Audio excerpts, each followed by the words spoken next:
안녕하십니까. 나라사랑TV의 최환열 대표입니다. 오늘 이 시간에는 하늘천상총회에서의 복음논쟁이라는 제목으로 말씀을 나누도록 하겠습니다.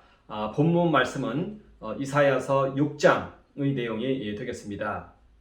저희가 지금 십자가 제사에 대해서 알아가는 가운데 있습니다. 그러니까 십자가 안에서 우리 주님과 함께 죽고 주와 함께 다시 살고 주와 함께 하나님의 속죄의 보좌 앞으로 나아가는 그러한 내용인 것입니다. 그리고 십자가 제사라고 하면은 이제 오늘날에는 이것이 이제 우리의 기도 속으로 들어와 있습니다. 그러니까 우리의 기도 시간에 경험하는 그러한 내용들을 저희가 나누고 있습니다. 그래서 하늘 천상 총회에서의 복음 논쟁을 살펴보기에 앞서서 우리는 지난 시간에 나누었던 것들을 다시 한번 이렇게 간단하게 리뷰하면서 이어서 이 내용을 살펴보도록 하겠습니다. 자, 우리가 지난 시간 계속해서 이야기를 하고 있는데요. 우리가 예수 그리스도를 영접하면 우리는 영적으로 우리 주님과 혼인관계에 들어간다는 것입니다. 그리고 주님께서는 그의 생애를 혼인잔치의 생애로 보는 것입니다. 그러니까 하나님의 아들이 이 땅에 오셨을 때 내가 그리로 가서 주님과 혼인 관계를 맺게 된다는 것입니다. 그렇기 때문에 요한복음에 나타나 있는 여러 가지 그 여인들 가운데 나타나 있는 그러한 사건들을 보면은 이것은 이제 혼인 관계의 메타포를 잘 말해주고 있습니다. 그래서 우리는 주님과 연합해서 혼인 관계에 들어간다는 것입니다. 그리고 복음서 기자들도 예수님께서는 자신의 생애를 혼인잔치의 생애로 파악했다는 것입니다. 우리의 정신에는 놀라운 능력이 있어서 예수님을 우리의 주로 영접하면 우리는 이 복음서의 현장 속으로 나아가서 주님과 함께 혼인잔치를 치른다는 것입니다. 그리고 이 혼인잔치의 이 절정이 이 마리아가 예수님의 발에 향유옥합을 깨뜨려 붓고 자신을 온전히 드리고 예수님께서는 또한 성찬을 통해서 자신의 생명을 나누어 주시는 그러한 유월절 성찬식을 하게 됩니다. 이러한 절차를 통해서 마리아가 온전히 자신을 헌신하여 드리고 예수님께서도 자신의 생명을 내어주는, 이렇게 해서 이제 주님과 그의 신부들 혹은 그의 제자들이 하나가 된 것입니다. 그렇게 해서 이제 함께 겟세마네 동산에 이르릅니다.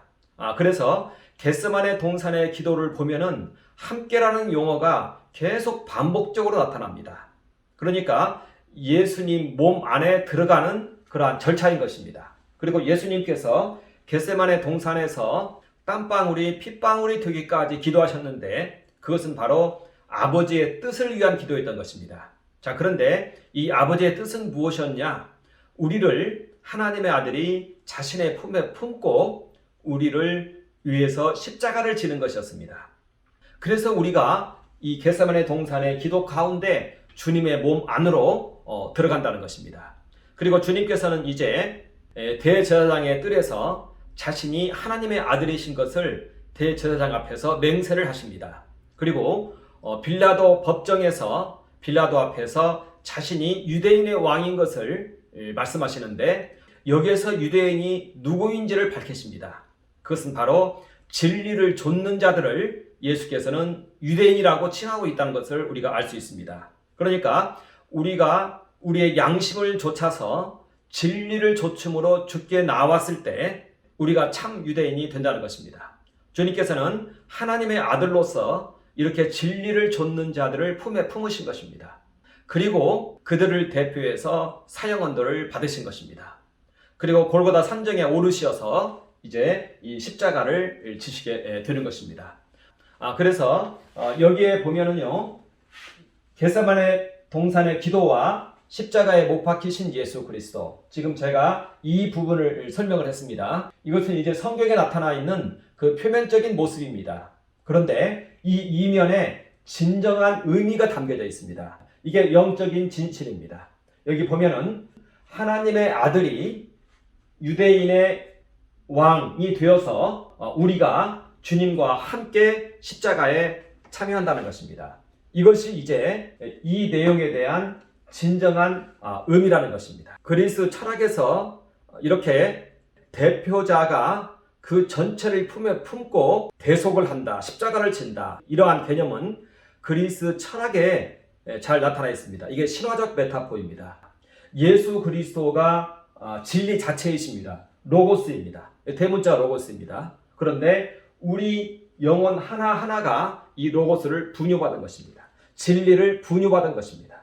그래서 아리스토텔레스는 우리 이 영혼을 분류할 때 로고스, 영혼, 육체 이렇게 분류했습니다.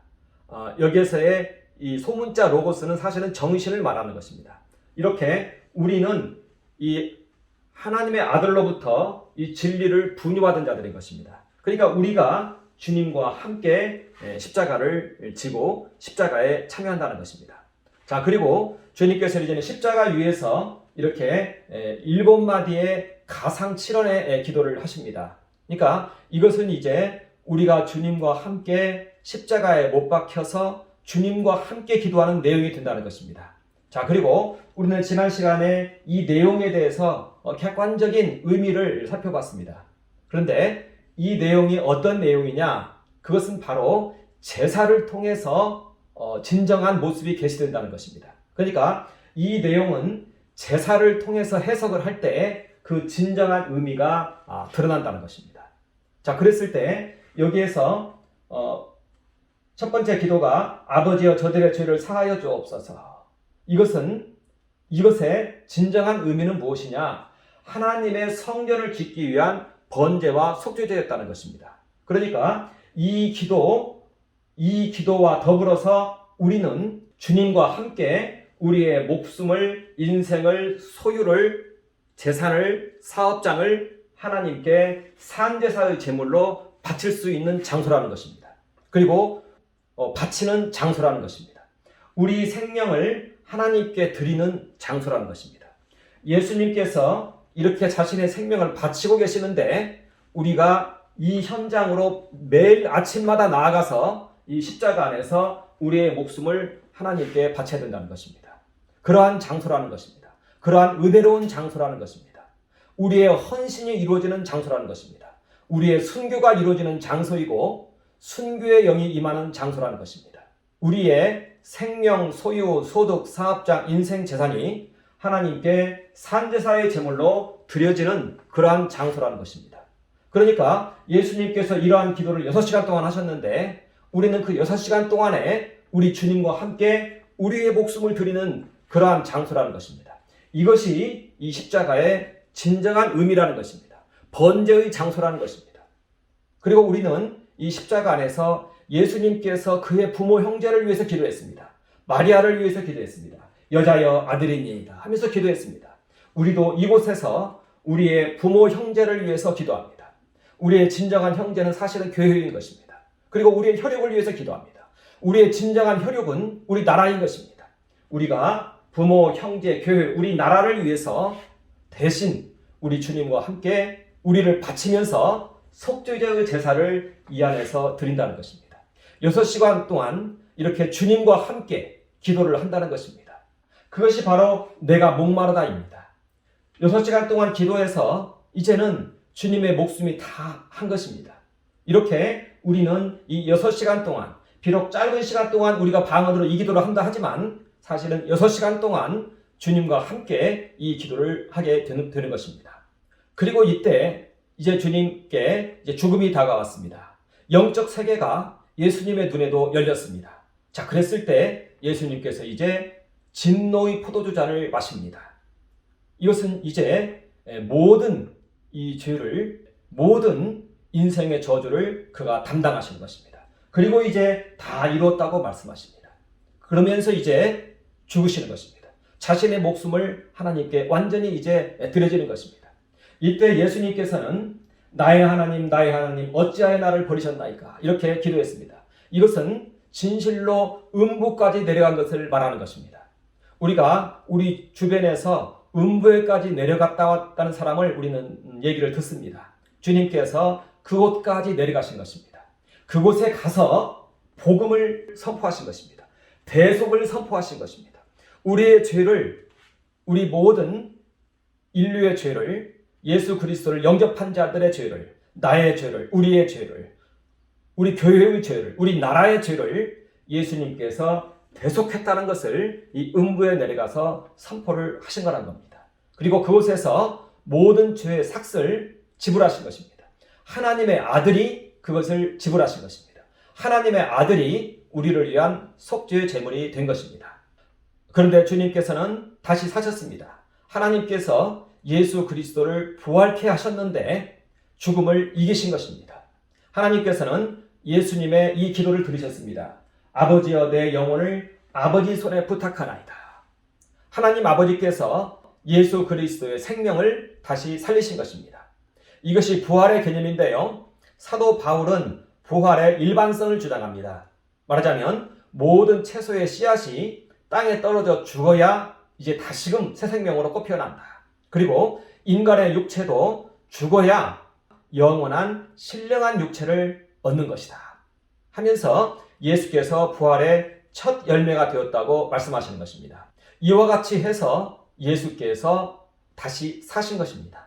마리아가 그것을 보았습니다. 그리고 10 제자가 보았습니다. 그리고 엠마오상의 2 제자가 보았습니다. 그리고 그 다음 주에 11 제자가 보았습니다. 그리고 40일 동안 보였다 이렇게 얘기를 하고 있습니다. 그리고 500여 형제가 보는 앞에서 하늘로 들어 올리웠다. 승천입니다. 이것을 말하고 있습니다. 사도 바울은 그때 그것을 경험했던 자들이 지금까지 태반이나 살아있다 이렇게 말합니다. 고린도전서를 쓸 때 그랬다는 것입니다. 그리고 이와 같이 해서 예수께서 복음을 명령하시고 승천하셨는데요. 이때 복음을 명령했다는 얘기는 무엇이냐면 예수께서 죽은 자 가운데서 다시 살았고 사망 권세를 이겼다는 것을 이제는 말씀하신 것입니다. 그러면서 하늘과 땅의 모든 권세를 다 내게 주셨으니 이제는 너희는 가서 온 족속으로 제자를 삼고 이렇게 말하는 것입니다. 이렇게 복음을 명령하시는 것입니다. 죽음을 이겼으니 이제는 모든 세상의 권세를 아버지께서 나에게 주셨으니 이제는 너희는 가서 복음을 전하라. 이렇게 하면서 승천을 하신 것입니다. 죽음에서 사셨기 때문에 이 말씀을 하신 것입니다. 죽음에서 사셨기 때문에 제 아들도 이것을 이제 고스란히 받아들일 수 있었던 것입니다. 하늘과 땅의 모든 권세를 내게 주셨으니 죽음을 이겼으니 사망을 이겼으니 너희는 가서 이제 온 족속으로 제자를 삼아라. 그러면 내가 너희가 복음을 전하는 그곳에서 함께 역사해서 그 복음을 내가 함께 증거하겠다. 이렇게 말씀했던 것입니다. 그러면서 이 복음이 있는 곳에 허다한 증거가 나타났습니다. 죽음을 이기시고 다시 사신 증거가 마구마구 나타났던 것입니다. 예수께서 다시 사신 것이 하나의 이론적인 것이 아니라 능력으로 표적으로 나타났던 것입니다. 그러니까 제자들이 그것을 증거하면은 귀신들이 떠나가고 죽음이 떠나가고 병든 자가 낫고 죽은 자가 살아나기까지 하는 온갖 기적과 이적이 나타난 그러한 놀라운 이적들이 마구마구 나타났던 것입니다. 자, 그런데 이러한 부활하신 예수님을 스데반이 보았습니다.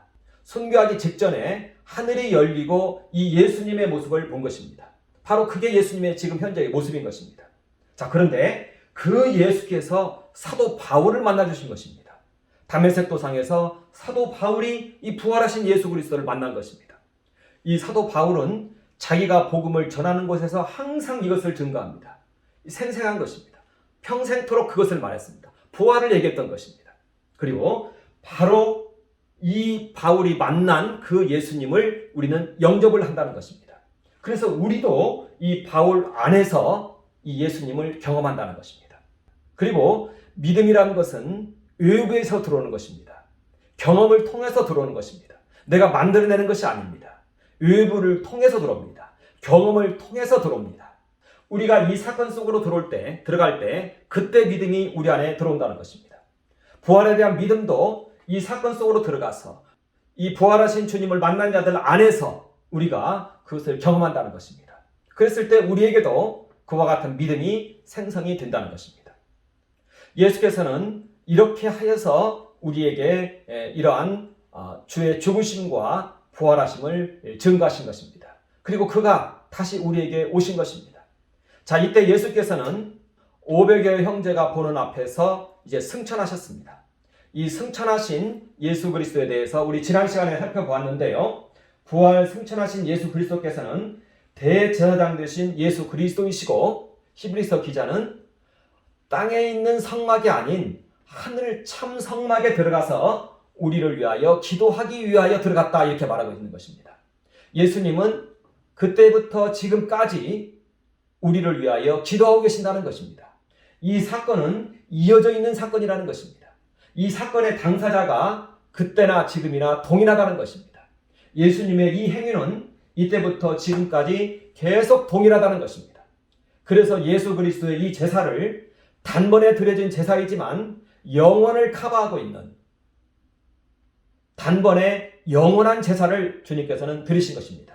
그래서 우리는 이 환경 속에 오늘날 우리나라의 현실을, 우리나라의 교회를 고스란히 접목시킬 수 있다는 것입니다. 바로 이 예수님께서 우리나라를, 우리 교회를 위하여, 우리 나라를 위하여 기도하신다는 것입니다. 우리가 주님을 영접하였고 주님과 이제 한 생명이 되었습니다. 이게 다 우리의 형제이고 우리의 혈육입니다. 예수님께서는 온 족속을 죄다 담으라고 그랬습니다. 이때 그 족속은 혈육을 말하는 것입니다. 그리고 사도 바울도 자신의 혈육을 사랑하지 않는 자는 악한 자라고 그랬습니다. 그리고 자신은 자신의 동족을 위해서 자기 목숨이 끊쳐질지라도 원하는 바로라, 이렇게 말했습니다. 이것이 우리에게 주어진 십계명의 이웃사랑입니다.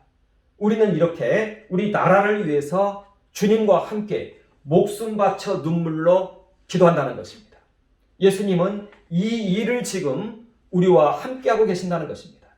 무엇보다도 우리 그리스도인들이 이 행위를 해야 된다는 것입니다. 왜냐하면 예수님이 우리와 함께 계시는데 우리를 통해서 이 일을 하기 때문에 그렇다는 것입니다. 우리가 교회를 위해서, 나라를 위해서 기도를 하지 않으면 예수님께서는 이 부분에 대해서 공로는 가지고 있는데 이 공로를 확장시킬 수가 없습니다. 우리가 예수님과 함께 이 자리에서 우리 나라를 위해서, 교회를 위해서 기도한다는 것입니다. 우리 이웃을 위해서 기도한다는 것입니다.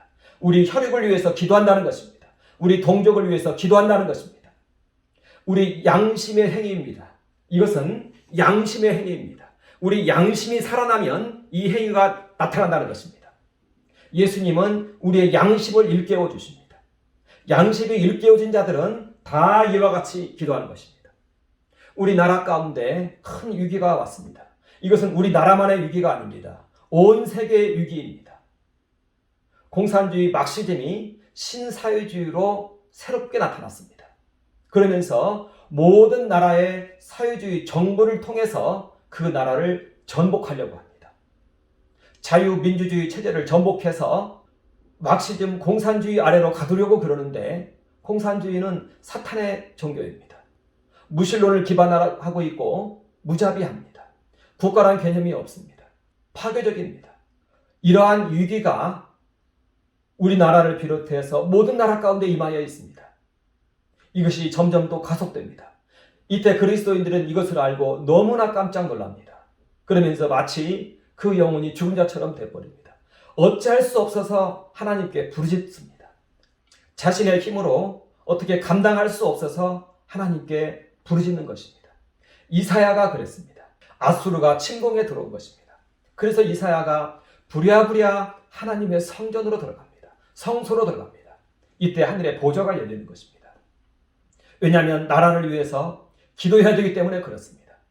이 나라를 건질 자는 창조주 하나님, 우리 아버지밖에 없기 때문에 우리는 그 보좌 앞으로 용기를 내서 나아간다는 것입니다. 힘을 내어서 나아간다는 것입니다. 우리가 속죄의 보좌 앞으로, 예수님 계신 속죄의 보좌 앞으로 우리가 오늘날에 아무런 위기가 없는 상태에서는 우리 안에 간절함도 없기 때문에 그 장소가 열리질 않습니다. 그냥 개념일 뿐인 것입니다. 그러나 나라에 위기가 오고 이 문제를 해결하기 위해서 목숨 걸고 나오면 이 하늘 보좌가 열리는 것입니다. 속죄의 보좌가 그렇게 열리는 것입니다. 나라에 위기가 왔을 때, 우리의 혈육에 위기가 왔을 때, 우리 목숨에 위기가 왔을 때 우리는 하나님께 나아가는 것이고 이때 하늘 보좌가 열린다는 것입니다.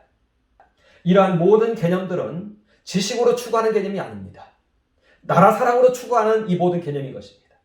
나라 사랑이 있는 만큼 이 세계는 열리는 것입니다. 자기 부인이 있는 만큼 이 세계가 열리는 것이고, 여기 순교의 자리지 않습니까? 순교를, 내 목숨을 하나님께 드리는 것이 바르다는 것을 아는 만큼 십자가가 열리는 것이고요. 그리고 나라를 위한 기도가 간절한 만큼 하늘이 열리는 것입니다. 이것이 사실입니다. 그러니까 우리나라에 주어진 이러한 위기는 사실은 우리 그리스도인들을 깨우고 우리로 이 자리로 이끌기 위한 그러한 위기였던 것입니다.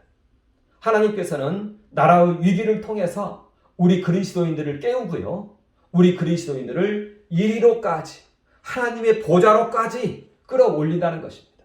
그런데 이와 같은 간절함이 없는 사람은 여기까지 올라갈 이유가 없어요. 여기까지 올라갈 필요가 없어요. 그러니까 안 나가는 것입니다. 이건 지식으로 아무리 추구해봤자 소용없습니다. 내 목숨 바치면서 나가는 것입니다. 내 목숨 바치면서 예수님과 함께 내 목숨, 우리 나라를 위해서, 교회를 위해서 바치겠다고 기도하는 것입니다. 그때 하늘이 열리는 것입니다. 그때 이것이 믿음으로 주어진다는 것입니다. 다른 때는 믿음으로 주어지지 않습니다. 이건 지식으로 추구할 수 없습니다. 그건 이상한 신앙이 나옵니다. 여러분, 구약 성경에 있는 선지자들 보십시오. 전부 다 하늘에 신령한 것을 맛보았습니다. 언제 맛보았나요? 나라를 위해서 기도할 때 맛보았던 것입니다. 구약에 있는 모든 선지자들은 자신의 나라, 자신의 동족이 위기 가운데, 멸망 가운데 있으니까 하나님께 나오는 거예요. 그러면서 보좌가 열리고 이사야가 하나님을 만나는 것입니다. 그것이 이제 하늘에서의 천상총회에서의 복음 논쟁인 것입니다. 이사야가 이제 하나님 보좌 앞으로 들어갔습니다. 속죄의 보좌 앞으로 들어갔습니다. 어찌할꼬 하면서 들어갔습니다. 아수르가 멸망받는 것을 보면서 이제 바로 이제 유다를 침공해 들어오니까 이제 보좌 앞으로 나아갔습니다. 이때 하늘이 열리고 보좌가 임했습니다. 그러면서 이제 제단 숯불로 이사야의 그 혀를 이제 태우면서 죄를 태워줍니다. 이 죄 문제 때문에 이사야가 어찌할꼬 하고 있을 때 제단 숯불로 그 죄를 사해줍니다. 이와 같은 현상이 지금 하늘에서 고스란히 전개가 되고 있다는 것입니다. 그것이 바로 하늘 천상총회에서의 복음 논쟁이 되는 것입니다. 이 성경에는요, 하늘의 모습을 알 수 있는 그러한 많은 요소들이 있습니다. 그래서 성경을 깊이 연구하면은 하늘 천상총회를 알 수가 있습니다. 하나님의 이 보좌를 우리가 감잡아 알 수 있습니다. 보좌의 모습을 감잡아 알 수 있습니다. 오늘은 제가 그 부분들에 대해서 간단한 주제 정도만 해가지고 말씀을 드리고자 합니다. 사실은 여기에 있는 이 번호로 쭉 써놓은 것이 그 내용들인데요. 이거 하나하나마다 몇 시간씩 사실은 좀 얘기를 해야 되는 그 신학적인 그러한 내용입니다. 우리는 이러한 내용들을 통해서 하늘 천상 총회가 어떻게 지금 열리고 있는지, 예수 그리스도께서 하나님 앞에서 속죄제의 제사를 드리고 계시는데 이 예수님의 그 입장이 어떠하며 어떤 분위기인지, 이것을 사실은 좀 말씀을 드리고자 하는 것입니다. 우리 계시록 5장 6장 이렇게 보면은요, 하나님의 보좌가 거기에 나타납니다. 그리고 그 앞에 서신 예수 그리스도가 나타납니다. 이게 이제 속죄의 보좌인 것입니다.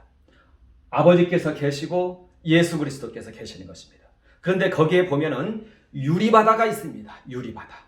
그것이 바로 천군 천사들인 것입니다.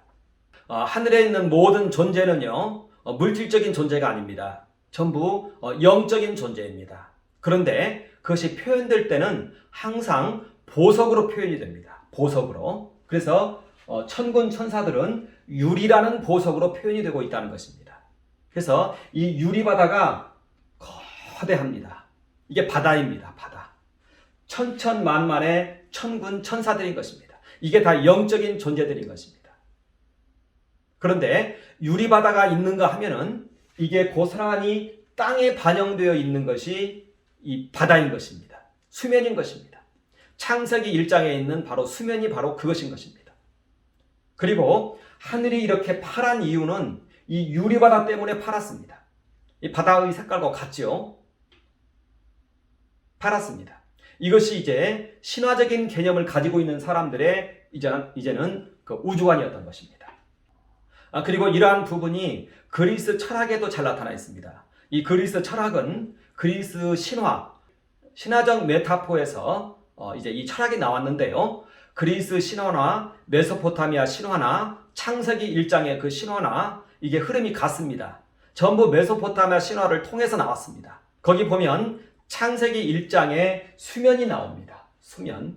이게 땅에 있는 바다를 좀 대표하고 있습니다. 이 수면 위에 물이 한 곳으로 모여서 이 바다가 된 것입니다. 자, 그런데 이것을 가리켜서 그리스 철학자들은 아리스토텔레스는 진류라고 했던 것입니다. 땅에 있는 재료라는 것입니다. 자, 그런데 이와 똑같은 것이 형상으로 하늘에 있다고 말하고 있습니다. 오히려 이 하늘에 있는 이 형상이 이 진류에 대해서 하나의 씨앗과 같은 역할을 한다, 이렇게 말하고 있습니다. 이 형상이 바로 이 땅의 바다, 수면에 대한 형상이 이 하늘에 있는 이 유리바다인 것입니다. 그리고 그러한 것들은 모든 창조를 이루는 하나의 창조자의 창조를 이루는 창조의 신들인 것입니다. 창조에 참여하는 신들인 것입니다. 천천만만의 천군 천사들이 모두가 다 창조에 참여하는 신들인 것입니다. 그리고 그들이 또 모든 사람들과 모든 국가들의 또한 수호신들입니다. 이게 바로 천천만만의 천군 천사들인 것입니다. 이게 영적인 수면인 것이고 이게 유리바다인 것입니다. 천군 천사들인 것입니다. 천천만만의 천군 천사들인 것입니다. 그 수요를 헤아릴 수가 없습니다. 자, 그런데 이제 창세기 1장을 보면은요, 여기 보면은 하나님이라는 존재가 나옵니다. 그리고 또 여호와라는 존재가 또 그 뒤에 나옵니다. 그러니까 하나님과 여호와, 여기에는 이제 차이점이 있습니다. 유대 랍비들의 개념이 저는 제일 바람직하다고 봅니다. 유대 랍비들의 개념에 의하면 여호와의 총회가 하나님인 것입니다. 여호와의 총회가 엘로힘인 것입니다. 그러니까 엘로힘은요, 엘로하 플러스 엘림입니다. 엘로하가 여호와입니다. 최고신입니다. 그리고 엘림, 신들, 이 전체가 하나가 되어 있는 것입니다. 이 엘로힘이라는 용어는, 하나님이라는 용어는 많은 신비를 담고 있는데요. 이 엘로힘이라는 용어는 여호와와 여호와의 총회, 이거 전체가 하나가 된 상태를 엘로힘이라고 합니다. 그러니까 거기에 있는 천천만만의 천군 천사들이 존재해요. 그러니까 복수형이죠. 그래서 하나님이라는 이 엘로힘은 복수형입니다. 그런데 이 엘로힘이 동사를 받을 때에는 항상 단수 동사를 받습니다. 엘로힘 안에 있는 천군 천사들, 엘림이라고 말할 수 있습니다. 이들 모두가 자신의 독자적인 자유의지를 가지고 있습니다. 자신의 판단력을 가지고 있습니다. 그럼에도 불구하고 이들이 하나 되어서 행동을 합니다. 단수 동사를 받습니다. 여호와의 수족처럼 움직입니다.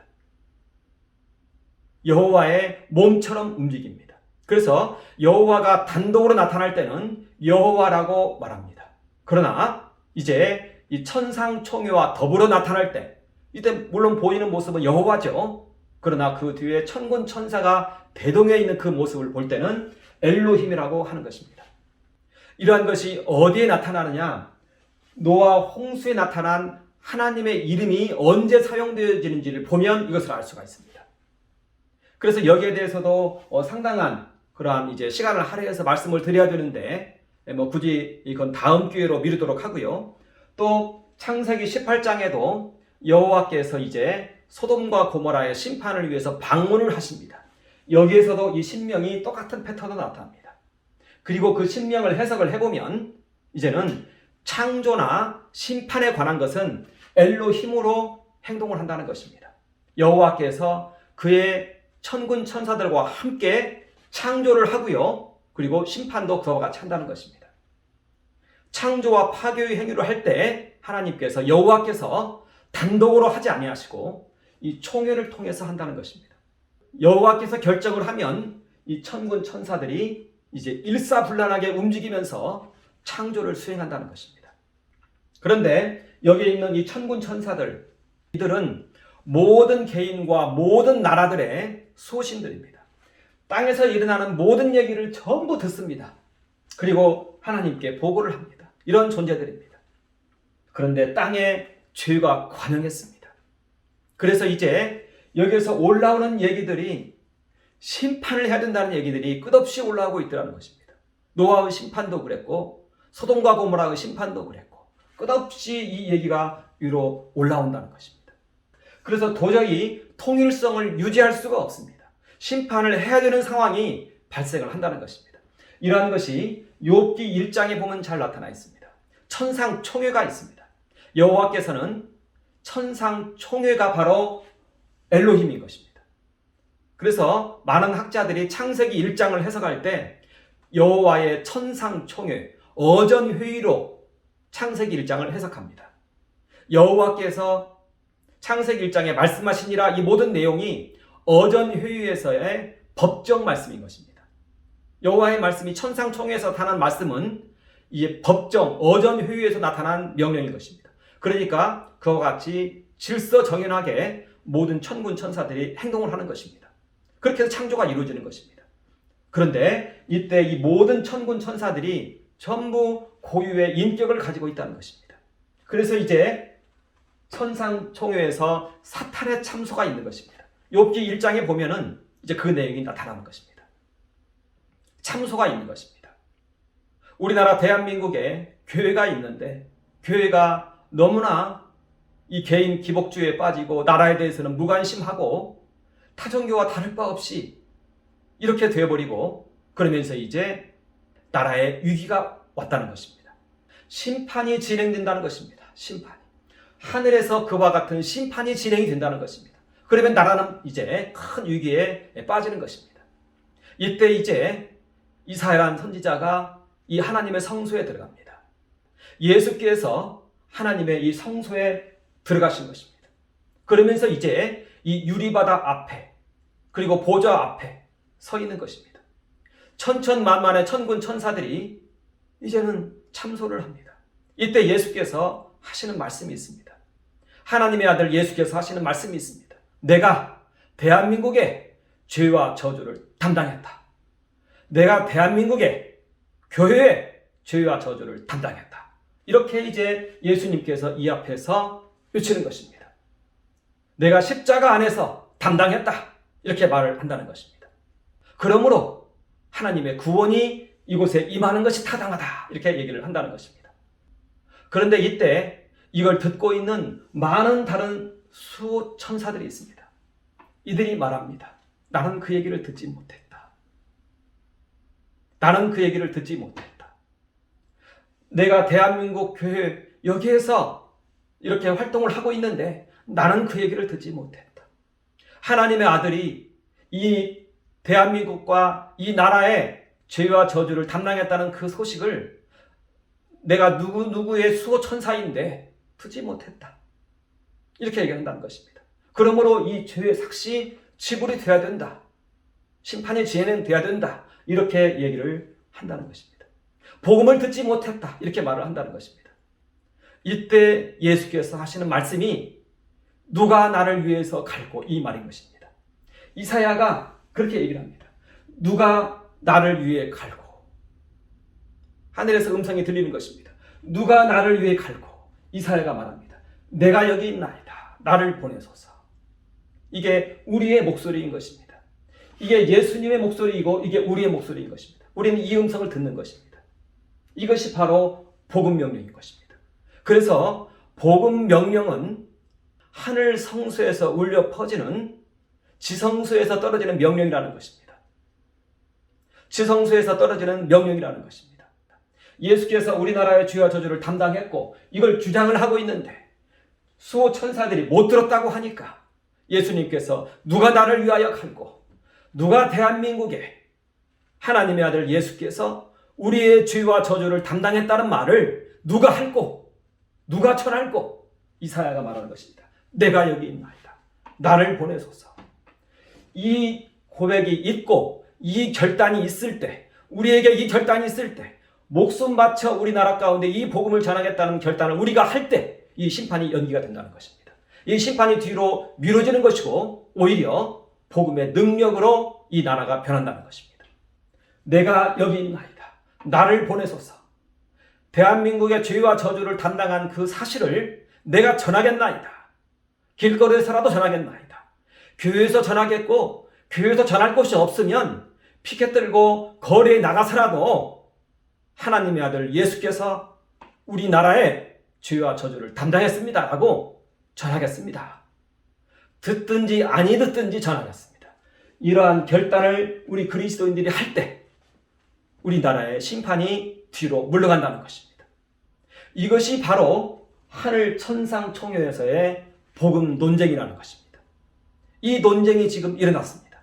이때 이것을 결단하는 자들이 나와서 결단을 하고 매일매일 이것을 기도하고 이제는 나아간다는 것입니다. 평생토록 이제는 이 복음을 위해서 나아가겠다고 결단을 한다는 것입니다. 이것이 바로 너희는 모든 족속으로 제자 삼으라 이 것입니다. 여기 족속은 뭡니까? 그 나라인 것입니다. 그가 속한 나라인 것입니다. 이게 바로 복음 전도 명령인 것입니다. 사도 바울은 복음 전도 명령을 이렇게 이사야서를 통해서 끌어냅니다. 사도 바울의 복음은 이사야서에서 나왔습니다. 이 개념에서 이것이 나왔던 것입니다. 이 개념에서 내가 여기 있나이다 나를 보내소서에서 복음 전도 명령이 나왔다는 것입니다. 그래서 예수께서 제자들에게 하신 복음 전도 명령은 이와 같이 지성소에서 울려나오는 하나님의 명령이라는 것입니다. 그리고 우리는 이제 이것을 위해서 평생을 살아간다는 것입니다. 이렇게 기독교 복음은 하나님 사랑, 이웃 사랑에 기반을 하고 있습니다. 사랑에 기반을 하고 있습니다. 이웃 사랑의 핵심은 나라 사랑인 것입니다. 나라 사랑에 기반을 두고 있는 것입니다. 하나님 사랑은요, 내 생명을 하나님께 바치는 것을 하나님 사랑이라고 합니다. 그게 번제입니다. 그리고 이웃 사랑은 나라 사랑인 것입니다. 나라를 위해서 속죄의 제물로 나를 바치는 것을 말하는 것입니다. 복음 전도를 위해서 나를 바치는 것을 말하는 것입니다. 그래서 복음 전도가 바로 속죄제인 것입니다. 바로 이 하나님 사랑, 이웃 사랑에 충실한 사람이 복음의 진정한 의미를 알게 된다는 것입니다. 하나님 사랑, 이웃 사랑이 없는 그 단어만 있는 복음 사랑, 하나님 사랑, 이웃 사랑이 없는 그 복음은 영지주의적인 그러한 내용물은 없는 그러한 복음인 것입니다. 하나님 사랑, 이웃 사랑, 내 생명을 바치는 하나님 사랑, 나라를 위해서 나를 바치는 이웃 사랑, 이걸 기반으로 해서 이 복음이 우리에게 주어진다는 것입니다. 이것을 이루는 것이 우리의 복음이라는 것입니다. 그리고 우리는 이제 복음의 사람이 되어서 평생토록 이 복음을 위해서 살아간다는 것입니다. 나를 하나님께 바치고 나라를 위해서 끝없이 기도하면서 주님과 함께 나라를 위해서 기도하면서 평생토록 또 이것을 증거하면서 살아간다는 것입니다. 이것이 하늘 속죄의 보좌 앞에서 우리에게 흘러내려오는 하나님의 명령인 것입니다. 우리는 지금 십자가 제사의 기도를 하고 있습니다. 그래서 여기에서 영접하여서 혼인, 겟세마네 동산에서의 기도, 그리고 십자가 안에서 주님과 함께하는 기도, 주와 함께 죽고 주와 함께 다시 살고 하나님 앞으로 나아가서 나라를 위한 기도, 그리고 이곳에서 일어나는 이 복음 논쟁을 받고 이제는 우리가 평생토록 우리 나라 가운데 나라 사랑을 말하며 우리 나라를 위해서 예수께서 우리 나라의 죄와 저주를 담당했다는 것을 전하며 살아가는 그러한 결단하면서 내가 여기 있나이다 나를 보내소서 하면서 평생 살아가는 결단을 우리는 매일매일 아침마다 십자가 앞으로 나아가서 기도하는 우리가 되어야 되겠습니다. 감사합니다. 잠깐 한번 기도하겠습니다. 하나님 우리 아버지 경배합니다. 찬양합니다. 주님께서 우리를 위하여 십자가 지시고 죽으시고 부활하신 우리 주님이십니다. 그리고 죽으시고 부활하신 우리 주님께서 이제는 제 안에 우리 안에 임하였습니다. 이제는 우리가 주님과 함께 이 복음을 위하여 평생을 살아갈 것을 결단하며 기도합니다. 나라를 위하여 평생 기도하며 나라 가운데 복음을 전하며 살아갈 것을 우리가 결단하며 기도합니다. 우리 모두 이와 같은 사람들이 다 되게 하여 주시옵소서. 감사합니다. 예수님 이름으로 선포하며 기도합니다. 아멘.